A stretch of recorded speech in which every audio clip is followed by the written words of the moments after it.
दोस्तों, कल्पना कीजिए आप एक सबमरीन में बैठे हैं। चारों तरफ सिर्फ काला पानी, रोशनी की एक किरण भी नहीं।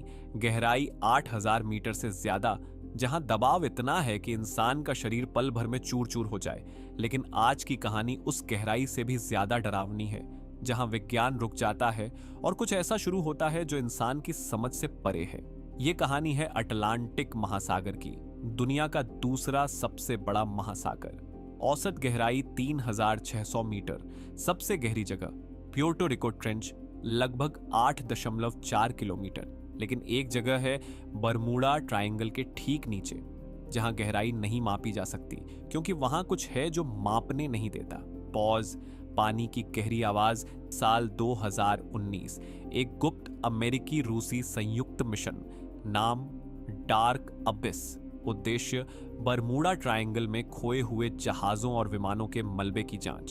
सबमरीन ट्राइटन 36000/2, दुनिया की सबसे गहरी डाइव करने वाली सबमरीन।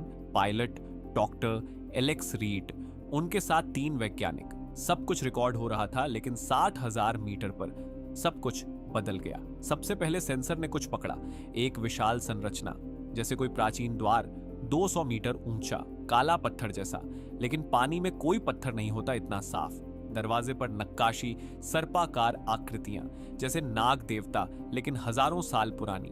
सबमरीन की लाइट्स उस पर पड़ी और अचानक दरवाजा हिला।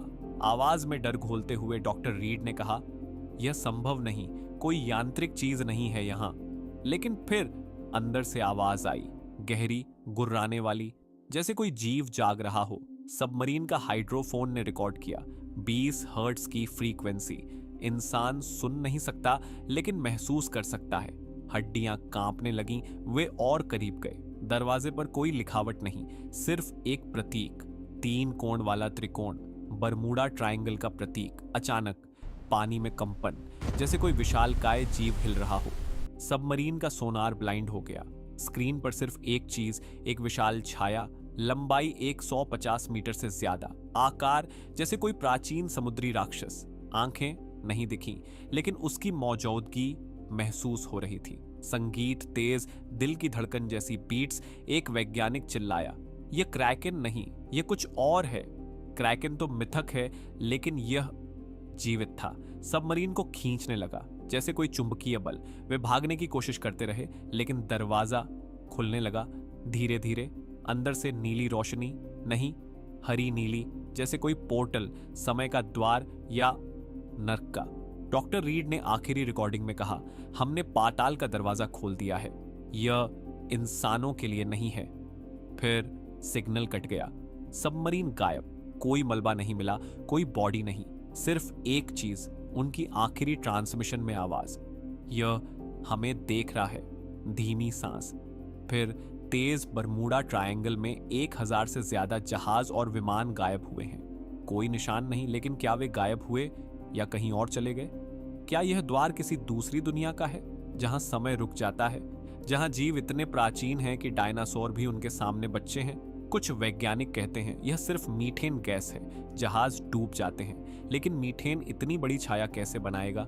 इतनी गहरी कुर्राहट, और वह द्वार, वह नक्काशी, हजारों साल पुरानी सभ्यता की, या एटलांटिस की बची खुची याद? और सबसे बड़ा सवाल, क्या वह जीव अभी भी वहां है, इंतजार कर रहा है अगले सबमरीन का, अगले इंसान का, जो सोचेगा कि वह विज्ञान कर रहा है, लेकिन असल में पाताल को जगा रहा है। नैरेटर की आवाज भावुक और चेतावनी भरी। भारत की धरती पर हम पद्मनाभ स्वामी के वॉल्ट बी को नहीं खोलते, क्योंकि शाप है। लेकिन समंदर में हम बिना सोचे समझे गहराई में उतरते हैं। क्या पता वहां भी कोई अभिशाप हो, कोई प्राचीन रक्षक जो कह रहा हो, रुको, ये तुम्हारे लिए नहीं। तो अगली बार जब आप समंदर की तरफ देखें, ध्यान से सुनिए। शायद बहुत दूर से कोई कुर्राहट आए, शायद वो आपको बुला रहा हो या चेतावनी दे रहा हो, क्योंकि कुछ द्वार कभी नहीं खोलने चाहिए। शांत संगीत, पानी की लहरें, फिर अंधेरा।